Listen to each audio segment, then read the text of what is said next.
বলেন মক্কায় যদি ইসলাম দাওয়াই দিয়ে আর এই বাংলাদেশে বসে শান্তি আশা করি, এটা কি বোকামি ছাড়া কিছু হবে? হ্যাঁ, কিচ্ছুই হবে না। এই জন্য ইসলাম যেখানে, বলেন ইসলাম যেখানে শান্তি সেখানে, ইসলাম নাই শান্তি নাই। কথা বলেন ঠিক কি? আসসালামু আলাইকুম ওয়া রাহমাতুল্লাহি ওয়া বারাকাতুহু।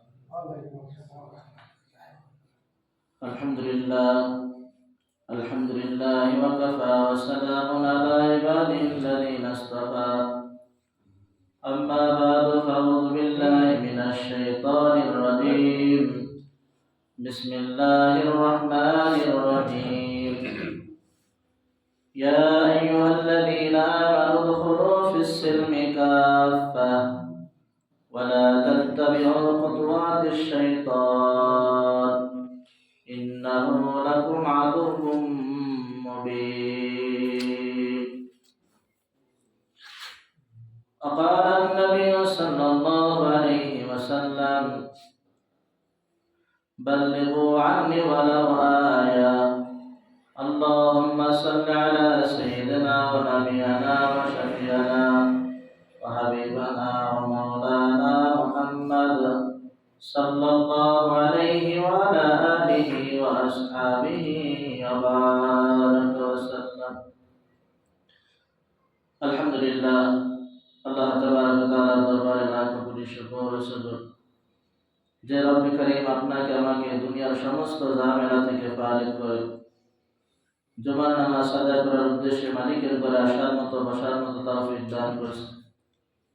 এজন্য সেই মহান সত্তার দরবারে অন্তরের স্থল থেকে কালিমাতুশ শুকরিয়া আদায় করি, বলি আলহামদুলিল্লাহ। আমি পবিত্র কালামুল্লাহ শরীফ থেকে সূরাতুল বাকারা 208 নম্বর আয়াত কারিমা আপনাদের খিদমতে তেলাওয়াত করছি। বিশ্বনবী জনাব মুহাম্মদ রাসূলুল্লাহ সাল্লাল্লাহু আলাইহি ওয়াসাল্লামের অসংখ্য অগণিত হাদিসের ভিতর থেকে সহিহ একটা হাদিস তেলাওয়াত করছি। আয়াত এবং হাদিসকে সামনে রেখে নিজের ফায়দার জন্য, জাতির ফায়দার জন্য কিছু কথা বলতে থাকা, শুনতে থাকা, আল্লাহ তাআলা যেন সকল ভাইদেরকে কথার উপর আমল করার তৌফিক দান করে, বলেন আমিন।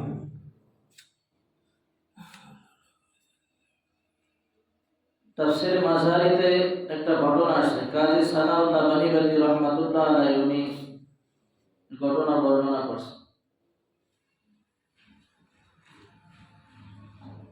কুকুর আছে না আমাদের এলাকায়? কুকুর তো অনেক হয়, একটা কুকুরের 5টা 7টা পর্যন্ত বাচ্চা দেয়, দেখবেন শেষ মাস কিন্তু এই কুকুর টেকে না, টেকে না। হিসাব করলে বছরের শেষে দেখা যায় সেই হারে কিন্তু সেইভাবে মানুষ হয় না শেষ পর্যন্ত। তো কাজী সানাউল্লাহ বানিবাতি রাহমাতুল্লাহ আলাইহি উনি ওনার কিতাবের ভিতর বলতেছে, একটা উপমা উদাহরণ দিয়ে বুঝাইতেছে, না বলতেছে কিছু মানুষ আছে এদের খাসলাত কুকুরের চাইতে নিচে নেমে গেছে। কথা বলে ঠিক? তো যত বোঝায় কোনো বুঝে মানে না, ওরে যত ঘির প্লেটে ঘি দাও না কেন ও গু দেখলেই চাড়া দেবে, দেবে কি দেবে না? কিছু মানুষের অবস্থা এমন হয়ে গেছে যে একটা কুকুর আছে, জিনদের বাদশা ছিল হযরত সুলাইমান আলাইহিস সালাতু ওয়াস সালাম। পয়গম্বর সুলাইমান জিনদের বাদশা ছিলেন। কথা বলে ঠিক? তো পয়গম্বর সুলাইমান আলাইহিস সালাতু ওয়াস সালাম জিনটা যে কোনো কাজ মুহূর্তের ভিতর করে ফেলে, মানুষের মতো অত সময় নেই। তো পয়গম্বর সুলাইমান আলাইহিস সালাতু ওয়াস সালাম বলছে, যাও এই জায়গায় একটা মসজিদ নির্মাণ করো। পয়গম্বর সুলাইমানের আদেশ পাইয়া জিনেরা মুহূর্তের ভিতর মসজিদ বানিয়ে ফেলেছে। কি করছে বলেন? মসজিদ বানিয়ে ফেলেছে। এখন জিনদের তো কোনো কাজ নাই, খাইদের কোনো কাজ নাই, কাজ আছে? ওরা গাধার মতো, আপনার মতো গাধার মতো কাটে না, কাটে? আমরা দুনিয়ায় এমন ভাবে লাভ লইছি, এমন ভাবে ধরছি দুনিয়ায়, দুনিয়া সব কবরে নিয়ে যাবে। কথা কাটে কিন্তু বলেন তো মরার সময় কবরে কি কোনো অর্থ বৃত্ত গেছে? টাকা পয়সা কেউ কি নিয়ে যেতে পারছে? সোনা গয়না যা কিছু সব দুনিয়ার জন্য। কিসের জন্য? দুনিয়ার জন্য। তো দুনিয়ার মাল দুনিয়ায় রেখে কবরে কিছুই যাবে না, শুধু খালি হাত। এই দুনিয়ার জন্য আমরা এত পাগল হয়েছি, কথা না ঠিক ঠিক। তো এই জিনরা কি করছে, মসজিদ ভেঙে ফেলাইছে। মসজিদ যখন ভেঙে ফেলাইছে, পয়গম্বর সুলাইমান এসে দেখে যে মসজিদ নাই, সমান। জিজ্ঞাসা করছে কি ব্যাপার, মসজিদ কোথায়, তোমাদের দায়িত্ব দিয়েছিলাম সে দায়িত্ব কতটুকু কি পালন করছে। পয়গম্বর, মসজিদ আপনি বানাইতে বলছেন, আমরা মসজিদ বানাই ফেলাইছি, এখন আমাদের কোনো কাজ নাই, অর্থাৎ আবার ভেঙে ফেলাইছে কি নাই। তো পয়গম্বর সুলাইমান চিন্তা করলেন যে এদের একটা কাজ দেওয়ার দরকার। কি দেওয়ার দরকার? একটা কাজ। বলতেছে আবার একটা মসজিদ বানাও, মুহূর্তের ভিতরে একটা মসজিদ বানাই ফেলেছে।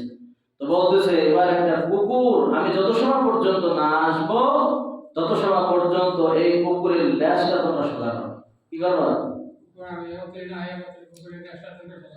তো মসজিদ তো মুহূর্তের ভিতর বানাই ফেলেছে, কিন্তু এবার কুকুর নিয়ে আসছে। বলতেছে কুকুর নিয়ে আসো। কুকুর আইনা এবার ওই কুকুরের লেজ দেখবেন বাঁকা। কথা বলেন ঠিক কিনা? কুকুরের লেজ কি সোজা না বাঁকা? কঠিন বাঁকা, ডিজিটাল বাঁকা। কথা বলেন ঠিক কিনা? তো এই কুকুরের লেজে সর্বপ্রথম ঘি মাহাইছে, ঘি মাহাইয়া টানতেছে। টানার পরে কিছু সময় টানে, সোজা হয়, আবার ছেড়ে দেয়, কে দেয় যে সেই সোজা হয় না। এবার চিন্তা করছে আরে এইভাবে সোজা করা সম্ভব না, বাঁশ আন, জায়গা মতো বাঁশ লাগা। ফাঁসায় বাঁশ দিয়া এবার 7 দিন পর্যন্ত বাইন্ধে রাখছে। কি করছে? রশি দিয়া বান্ধার পরে যখন ছাড়ছে আবার দিয়েছে। তো পয়গম্বর সুলাইমান আয়েশা দেখতেছে যে অবস্থা এখনো সেই কুকুর নিয়েই মেহনত করতেছে, কিন্তু কুকুরের ল্যাজ সোজা করতে পারে না। কথা বলেন ঠিক?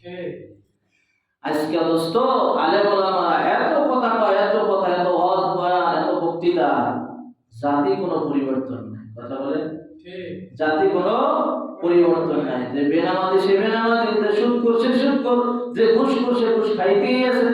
কোনো চিন্তাই নাই কি জন্য আসলাম, কি নিয়ে যাবো কবরে, কি জন্য পাঠাইল আল্লাহ, এর কোনো চিন্তা ভাবনা নাই নাই। কথা বলেন ঠিক কিনা?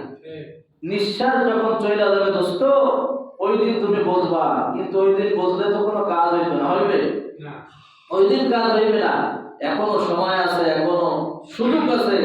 আসো আল্লাহর দিকে ফেরো। কি জন্য আল্লাহ তাআলা তোমাকে বানাইছে? আল্লাহ তাআলা বলেন ইয়া আইয়ুহাল্লাযীনা আমানু দুখুলু ফিস সিলমি কাফা ওয়া লা তাত্তাবিউ খুতুওয়াতিশ শাইতান ইন্নাহু লাকুম আদুউম মুবিন। হিফজ কোরআনের 208 নম্বর আয়াত, সূরাতুল বাকারা। আল্লাহ তাআলা বলতেছে হে বিশ্বাসীরা, হে যারা ঈমান আনছো, আমরা যারা ঈমান আনছি তারাই তো আল্লাহকে বিশ্বাস করি। কথা বলেন ঠিক কিনা? যারা ঈমান আনে নাই তারা আল্লাহকে মানে না, রব বলে স্বীকার করে না। আমার আল্লাহ বলতেছে যারা ঈমান আনছো, হে ঈমানদারগণ, হে বিশ্বাসীগণ, তোমরা পরিপূর্ণভাবে ইসলামের ভিতর দাখিল হও, পুরোপুরি ইসলামের ভিতর দাখিল হও।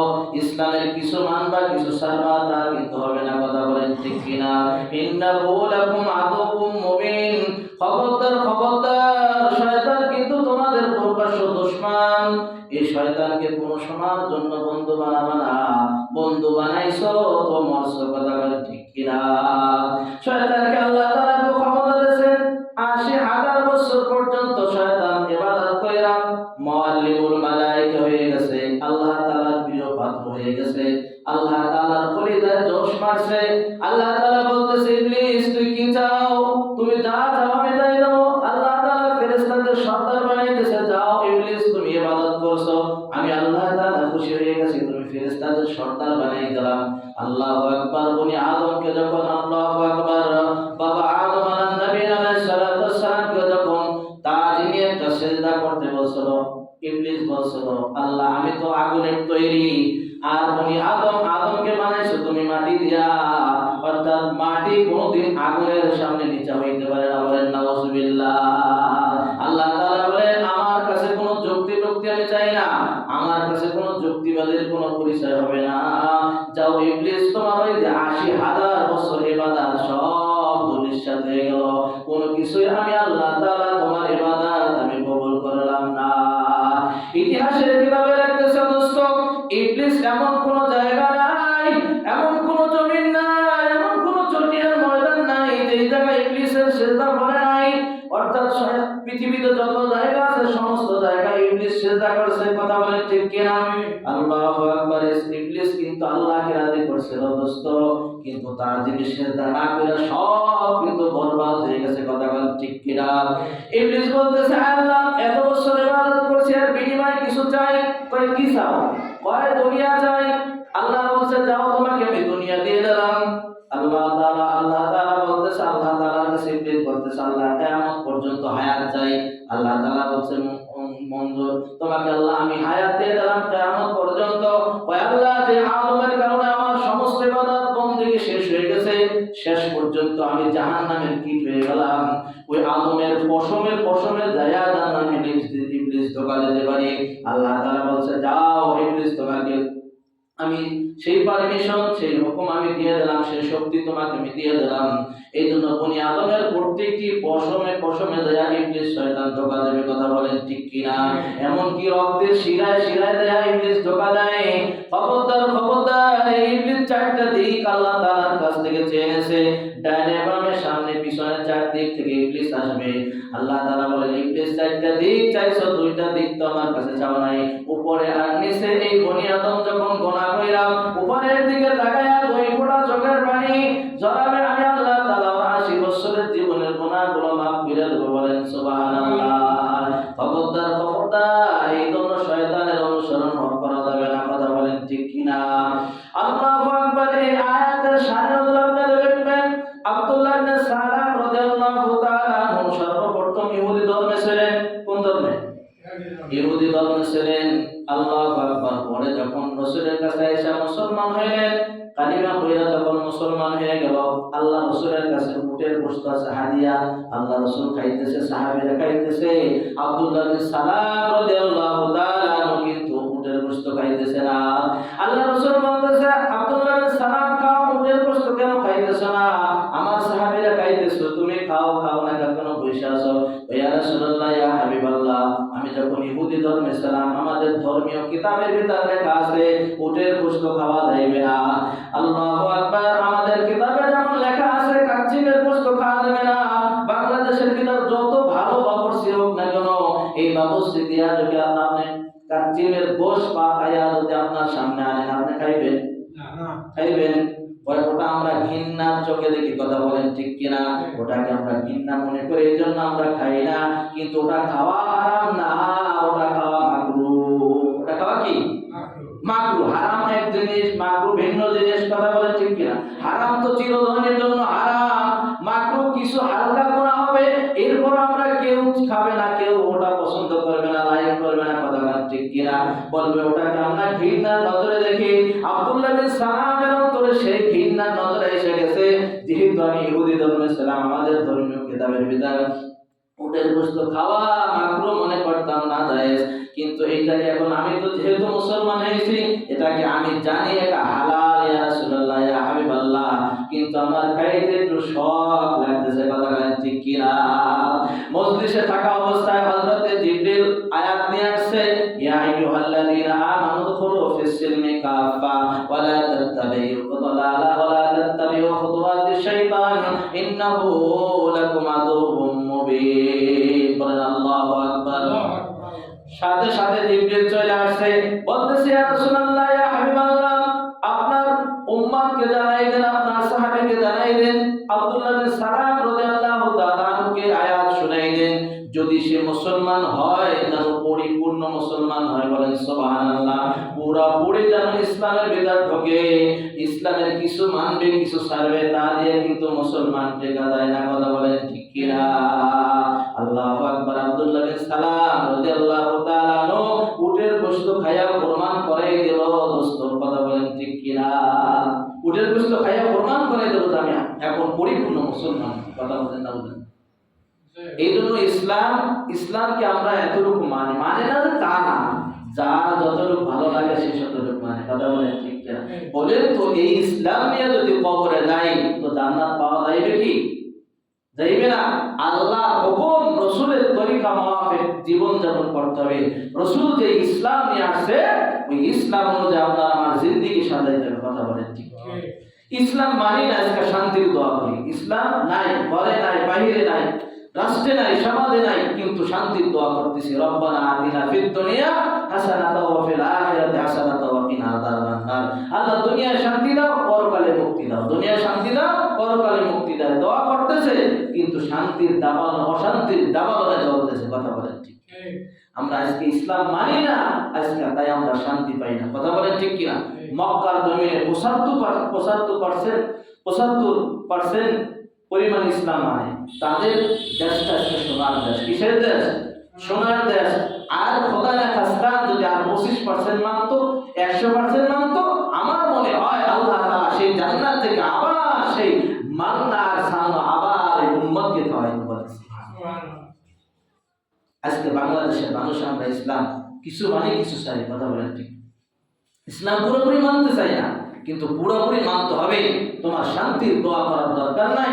সাহেব মুর্শিদ কুতুবুল আলম সৈয়দ মোহাম্মদ ফজলুল করিম রাহমাতুল্লাহ বলে, আরে ভাই এর জন্য দোয়া করার দরকার নাই, ও যদি দোয়ার কাজ করে দোয়া বেড়া ভাঙে লোক পেতে পারে। কথা বলেন ঠিক? তুমি দোয়া করবা, কাজ করবা, বড় দোয়া তোমার কাছে দোয়া যাবে, এটা তুমি চিন্তা করো না। তুমি অপেক্ষা করো বড় দোয়ার। কথা বলেন ঠিক? এই জন্য দোয়া করার দরকার নাই, দোয়া অটোমেটিক বেড়া ভাঙে ঢুকে যাবে। কিভাবে ঢুকবে তাও তুমি কল্পনা করতে পারবে না। কিন্তু আগে তো সেই শান্তির কাজ করতে হবে। কথা বলেন? শান্তির কাজ নাই। আজকে ইসলামের ধাওয়াই দিয়ে মক্কায় পাঠাই দিয়েছে। কোথায়? মক্কায় যাও, ইসলাম তুমি তোমার ইসলাম নিয়ে তুমি মক্কায় চলে যাও। আজকে আমার শান্তির দরকার, শান্তি নাই। কথা ঠিক কিনা বলেন? মক্কায় যদি ইসলাম ধাওয়াই দিয়ে আর এই বাংলাদেশে বসে শান্তি আশা করি, এটা কি বোকামি ছাড়া কিছু হবে? কিচ্ছুই হবে না। এই জন্য ইসলাম যেখানে, বলেন ইসলাম যেখানে শান্তি সেখানে ইসলাম নাই, শান্তি নাই। কথা বলেন ঠিক কি? এক কর্মচারী একজন খাদেম রাখছে, যে খাদেমের নাম হলো ইসলাম। কি নাম? ইসলাম। তুমি বড় দোকানদার, তো বিভিন্ন সময় বিভিন্ন জায়গায় যাওয়া লাগে। এই ক্ষেত্রে উনি একজন কর্মচারী রাখছে, যে কর্মচারী রাখলে আমার একটু সুবিধা হবে। ওই যে কর্মচারী, ওনার নাম হলো ইসলাম। ওনার নাম কি? ইসলাম। আর ওনার একটা মেয়ে আছে যার নাম শান্তি। কি নাম? তো এই দোকানের মালিক যখন মনে করেন কথার কথা মাদারি করে গেছে আজকে, তো ওই মাঝে মাঝে মেয়েটা আইসা ওই দোকানে আসে। কোথায় আসে? এই দুই একবার দেখাশোনায় আসতে মন নেয়া খারাপ হয়ে গেছে। কি হয়ে গেছে? অর্থাৎ ভালোবাসা শুরু হয়ে গেছে। কি হয়ে গেছে? একসাথে তো মানুষ জেনার কাছে যাইতে পারে না, পারে? আগেও দেখা, আগে কি করে? আগে দেখে, এরপরে ওইটারে লাইক করে। কথা বলে ঠিক কিনা? তো এই ইসলাম আর শান্তির ভিতর মন নেয়া দেয়া হয়ে গেছে। এই খবর আমার মালিক শুনছে। কি করছে? যে তোরে আমি খাইয়া মানুষ করতেছি, আর তুই সেই কাটবি তো কাট, আমার ঘরেই কাটছস। এই কথা যখন শুনছে, তো ইসলাম রে আচ্ছা মায়ের দিয়েছে, মায়ের দিয়ে আমার দায় দিয়েছে। তো ইসলাম দয়া ফোন দিয়েছে, এই শান্তি তুমি কই? আমি তো বাসায় আছি। কয় বাসায় কি থাকলে কাজ হবে? আমার তো তোমার আপা অনেক মারছে, মায়ের দরকে আমার বহিষ্কার করে দিয়েছে। আমি তো এখন অমুক জায়গায় আছি, যদি তুমি আমার সাথে যাইতে চাও তো এটা এখন টিকিট কাটো। কথা ঠিক কিনা? এমন কোন দিন নাই যে এই ঘটনা ঘটতেছে না। এমন কোন দিন নাই। কে মা, কে বাপ, কে সমাজের মানুষ কি বলবে, এটা আমাদের কেউ তাকানোর সুযোগই নাই। কথা বলেন ঠিক কি? ঘটতেছে না। সমাজে ঘটে কি ঘটে না? ঘটে। অথচ এরা মা বাবার চিন্তা করে না যে মা আমার 10 মাস 10 দিন গর্ভে রাখলো, যে বাপ মাথার ঘাম পায়ে পায়ে আমাকে মানুষ করলো, এই বাপের তো একটা সমাজের ভিতরে একটা দিয়েছে, মান সম্মান আছে না নাই? এইটার দিক তাকায় না। কসম খোদা, এই সমস্ত ছেলে মেয়ের কপালে কোনোদিন শান্তি হয় নাই, কোনোদিন হতে পারে না। এরা মা বাবার বরদোয়া নিয়ে ঘর থেকে বের হয়ে যায়। কথা বলেন ঠিক? আজ পর্যন্ত যারাই গেছে তারা অশান্তির দাবানলে জ্বলতেছে। কথা বলেন শান্তি এবার চলে গেছে, মা বাপকে না জানায় চলে গেছে। ইসলাম যেখানে শান্তি, সেখানে এবার মালিক তালাশ করতেছে আমার শান্তি কোথায়। এবার এলাকার মানুষ আইসা বলছে, বলো তোমার ইসলাম কোথায়? ওই ইসলাম তো কালকে পিটাইয়া ধাই দিছি। কয় যাইয়া তালাশ করার দরকার নাই, যেই জায়গায় ইসলাম আছে ওই জায়গা তোমার শান্তি আছে। কথা বুঝেন না? বুঝেন ইসলাম সেই শান্তি। এই জন্য বুঝাইতে চাইলাম দোস্ত, ইসলাম না মাইয়া কোনোদিন শান্তির আশা করা যায় না, কথা বলে ঠিক কিনা? এই জন্য যে কয়দিন বাঁচবো আমার কবরে আমি যাবো, এটা আমি ভালো করে বুঝি। বুঝেন না? বুঝেন না? এটা আপনিও বোঝেন, আমিও বুঝি। আপনার কবরে আপনি যাবেন, আপনার উপকার আমি চাইলে না উপকার কবরে করতে পারবো না, আমার চাইলে না উপকার আপনি করতে পারবেন না, এটা আপনিও বোঝেন আমিও বুঝি। বাবা কবরে কিন্তু একদিন যাইতে হবে, কথা বলেন ঠিক? এমন কোন দিন নাই যেই দিন মৃত্যুর সংবাদ কানে আসে, এমন কোন দিন নাই। বলেন আপনি আপনি আমি কতদিন বাঁচবো বা কোনো গ্যারান্টি আছে? ওয়ারেন্টি আর কোনো গ্যারান্টি নাই। এই জন্য যতদিন বাঁচবো আল্লাহকে নিয়ে বাঁচবো। রাজি আছেন তো ইনশাআল্লাহ? যতদিন বাঁচবো আমার হায়াতটা যেন নেক আমলের ভিতর সীমাবদ্ধ থাকে, নেক আমলের সাথে জুড়ে মিলে থাকতে পারি। মালিককে বলবো, হায় আল্লাহ অল্প হায়াত দেছো, কি করবো, এতটুকু করছি মাফ করো। কথা বলেন ঠিক কিনা? এতটুকু তো বলা যাবে। কমাস কম 5 ওয়াক্ত নামাজ পড়বো তো ইনশাআল্লাহ। আরে ভাই নামাজের দাওয়াত এত আমরা কেন দিই? তুমি নামাজ পড়ো, তোমার লাভ তো তোমার কি গুনাহ না? লাভ তোমার, আমার কোনো লাভ হবে না। তো আমার বলার দায়িত্ব, এই জন্য আমরা বললাম। কই যে নামাজের তাবলীগ একটা কথা বলে, কই যে নামাজ পড়ছে সে এলো ঠকছে, আর যে না যে ঠেকছে, যে নামাজ পড়ছে সে ঠেকছে, আর যে নামাজ না পড়ছে সে ঠকছে। এখন যেই ব্যক্তি ঠেকছে সেই ব্যক্তি যে ঠকছে তারে দাওয়াত দেবে। কথা বলেন ঠিক কিনা? এই কথা যেন না বলতে পারে যে আমারে তো দাওয়াত দেয় নাই, আমারে তো দাওয়াত দেয় নাই। হাসরের ময়দানে যখন জান্নাতীরা জান্নাতে যাবে, জাহান্নামীরা জাহান্নামে যাবে, তো সর্বপ্রথম জাহান্নামী যারা যাবে তাদেরকে জিজ্ঞাসা করা হবে, তোমরা এই জায়গা কেন আসছো? এই জায়গা তো খারাপ জায়গা। এই জায়গা কি জায়গা? খারাপ জায়গা, ভয়াবহ একটা জায়গা। এই জায়গার কথা কি কোন আলেম ওলামারা বলে নাই? অবশ্যই বলছে, কিন্তু আমরা মানি নাই। আমরা মানি নাই। আজকে সলিমউদ্দিন এক বেলা খাইতে পারে না, 2 বেলা না খাইয়া থাকে, সে আজকে জান্নাতের মাকাম পেয়ে গেছে। বলেন সুবহানাল্লাহ। আজকে তুমি কোটিপতি, তুমি আজকে জাহান্নামে কেন? আল্লাহ ওরা যে কাজ করতো ওই কাজ আমরা করতাম না, অর্থাৎ আমরা দুনিয়ায় মুসল্লি ছিলাম না। কি ছিলাম না? ওই দিন আফসোস করবা দোস্ত। জান্নাতি এবং জাহান্নামী মানুষ এর কাছের ভিতর যে মেরে কাছাকাছি, তো এই মানুষগুলো যখন দেখবে তখন জাহান্নামে তো একটু পড়তেই আছে, ওই শাস্তি তো আর মারাত্মক শাস্তি। আবার ওই মানুষটারা যখন দেখবে তখন আরো শাস্তিতে পড়বে, যে ও আমার সাথে আমার পাশাপাশি একই ফ্ল্যাটে থাকতো, ও আমার পাশেই থাকে, ও জান্নাতে গেল, আমি কেন জান্নাতে গেলাম না? মালিক দারোয়ান জিজ্ঞাসা করবে, তুমি কেন এই জায়গায় আসছো? আমি নামাজ পড়তাম না, আমার ভাই নামাজ পড়তো, নামাজ পড়ার কারণে আজকে আল্লাহ তাআলা তাকে জান্নাত দান করেছে। সুবহানাল্লাহ। মিফতাহুল জান্নাতিস সালাত, নামাজ হলো বেহেশতের চাবি। কিসের চাবি? বেহেশতের চাবি। অর্থাৎ অবশ্যই বেহেশতে যাইতে হইলে চাবি সংগ্রহ করতে হবে। চাবি ছাড়া কেউ বেহেশতে যাইতে পারবে না। রাসূল বলছে, এটা আমার কোনো মৌলবীর কোনো ফতোয়া না, কোনো মৌলবী এই কথা বলতে পারবে না যে নামাজ বেহেশতে যাবে। এই কথা বলার কোনো সাহস থাকে না। এই কথা জনাবে মুহাম্মদ রাসূলুল্লাহ সাল্লাল্লাহু আলাইহি ওয়াসাল্লামের পবিত্র জবান দিয়া তার সাহাবীদেরকে শোনাইছে। কথা বলেন ঠিক? এই জন্য মেরে দোস্ত বুজুর্গ 5 ওয়াক্ত নামাজ পড়ার দরকার আছে না নাই? আল্লাহ তাআলা আমাদেরকে 5 ওয়াক্ত নামাজ পড়ার তৌফিক দান করুন। বলেন আমিন। কবরে যখন যাব 3টা প্রশ্ন করা হবে। কয়টা প্রশ্ন? 3টা প্রশ্ন। 1 নম্বর প্রশ্ন, তোমার রব কে বা রব্বকা। তোমার দ্বিতীয় প্রশ্ন, তোমার দিন কি, তোমার মান নবীকা। এবার 3 নম্বর প্রশ্ন, তোমার নবী কি। আমার দিনুকা আমার রব্বকা, আমার দিনুকা আমার নবীকা। 3 প্রশ্ন যদি আপনি आंसर দিতে পারেন, পাস করতে পারেন, তাহলে আপনার কবর আর কবর থাকবে না। রাসূল বলে কবরটা জান্নাতের একটা টুকরা হয়ে যাবে। বলেন সুবহানাল্লাহ। এগুলো 3 প্রশ্ন। হাসরের ময়দান কবে কায়েম হবে? আল্লাহ তাআলা ভালো জানেন। কথা বলেন ঠিক কিনা?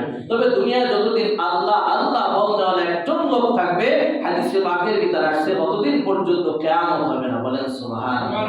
যখন আল্লাহ আল্লাহ বলতে ওয়ালা লোক থাকবে না, মালিক বলে ইসরাফিল যে পুরুষ অর্ডার তো আগেই দেয়া। কথা বলেন ঠিক কিনা? উনি শুধু হুকুমের অপেক্ষায় আছে, সিংহার ভিতর মুখ লাগাইয়া এইভাবে রাখা রয়েছে। রাসূল দেখে আসে মেরাজের রাতে, যখন অর্ডার তো আগেই দেয়া, হুকুম হয়ে যাবে, সাথে সাথে বাজাই দেবে বাসি। কথা বলেন ঠিক কিনা? হাসরের ময়দানে 5 প্রশ্ন করা হবে। কয় প্রশ্ন? 5 প্রশ্ন করা হবে দোস্ত। 3 প্রশ্ন যে পাস করবে, আশা করা যায় যে 5 প্রশ্ন পাস কইরা সোজা জান্নাতে চলে যাবে। আল্লাহ তাআলা যেন কবরের আযাবগুলো হটাইয়া দেয়, কবরের সওয়াল জল আদানো সহজ করে দেয়। আল্লাহুম্মা হাসিবনি হিসাবান ইয়াসিরা। আমাদের আয়েশা রাদিয়াল্লাহু তাআলা আনহাকে থাকে, আল্লাহ রাসূল বলতেছে আয়েশা আল্লাহর কাছে হিসাব দিয়ে মানুষ বনি আদম জান্নাতে যাবে এই ক্ষমতা কেউ রাখে না আয়েশা, আমি নবীও রাখি না। আয়েশা তোমাকে একটা দোয়া আমি শিখাই দিই, তুমি দৈনিক এই দোয়াটা তেলাওয়াত করবা সকাল এবং বিকাল। আল্লাহুম্মা হাসিবনি হিসাবান ইয়াসিরা, অর্থ হয় আল্লাহ তুমি আমার হিসাব নিকাশকে সহজ করে দাও। যে আল্লাহ আমার হিসাব নিকাশ সহজ করে দাও, আল্লাহ যদি আমার হিসাব নিকাশ সহজ করে তাহলে জান্নাতে যাওয়া সহজ হবে না কঠিন হবে? আর যদি কঠিন ভাবে হিসাব নেয় বলেন আমরা কেউ ছাড় পাবো? শিক্ষক যদি ছাত্রকে প্রশ্ন করে মনে করে যে ছাত্রকে আমি আটকাই দেবো কসম খোদার, ওই ছাত্র জীবনে কোনোদিন পাশ করতে পারবে না। আর যদি মনে করে আমার ছাত্ররা পাশ করাবো অটোমেটিক এক ফিরে পাশ হয়েই যাবে। ঠিক কিনা? আল্লাহ তাআলা আমাদেরকে আমল করার তৌফিক দান করুক। जो कुछ हुआ तेरी करम से हुआ, যাহা কিছু হয়েছে আল্লাহর পক্ষ থেকে হয়েছে। কিছু কথা বলার শক্তি ছিল তাই কিছু কথা বললাম। আল্লাহ তাআলা আমাদেরকে আমল করে কবরে যাওয়ার তৌফিক দান করুন, বলেন আমিন।